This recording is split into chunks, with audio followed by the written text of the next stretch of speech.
Eh bien bonjour à toutes et à tous, bienvenue sur ma chaîne YouTube des figurines et des jeux pour une nouvelle vidéo dans la rubrique modélisme. Nous allons voir aujourd'hui comment concevoir des ballons pour le jeu Blood Bowl. Alors je précise que Blood Bowl est un jeu de football fantastique avec des figurines édité par Games Workshop.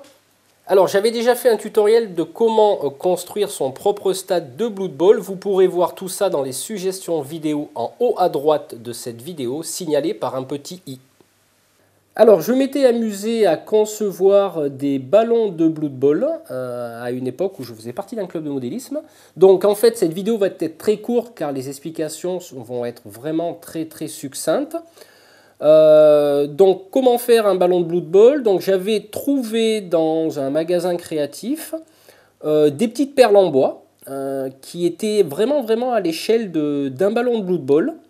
Alors vous pouvez voir à peu près la dimension d'une petite perle que j'avais achetée. Donc c'est, vous voyez, par rapport à une pièce de 1 centime, voilà, c'est vraiment tout petit. Alors, la conception, quand on regarde bien, il y a des trous au niveau de la perle. J'y avais mis à l'époque, j'y avais rempli du milliput, me semble-t-il. Donc, c'est de la pâte de modélisme. Alors, le milliput contient 2 composants qui sèchent à l'air au bout d'un moment.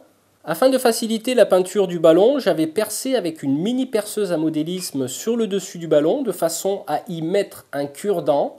Alors ensuite, pour dessiner les extrémités du ballon en forme conique, j'y avais toujours mis du milliput que j'avais resculpté, bien sûr, dans une forme adaptée qui ressemble à un ballon. Alors sur un côté du ballon, pour le rendre un peu plus réaliste, j'avais mis un petit bout de milliput que j'avais resculpté en forme de lacet, qu'on retrouve souvent sur les ballons de football américains. Alors une fois la sculpture effectuée, que ce soit au niveau de l'extrémité du ballon ainsi que des lacets sur le dessus du ballon, j'avais sous-couché en blanc mon ballon. J'avais commencé à peindre effectivement de différentes couleurs, comme vous pouvez le voir sur cette image. Pour terminer, j'ai enlevé le cure-dent de son emplacement, j'ai rebouché avec du milliput, j'ai remis un petit peu de sous-couche blanche par-dessus, j'ai terminé ma peinture. Et enfin, touche finale, j'ai mis un petit vernis satiné pour le rendre brillant.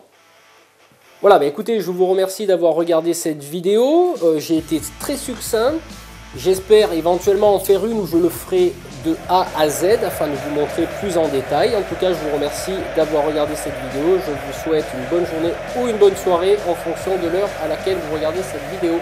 À bientôt!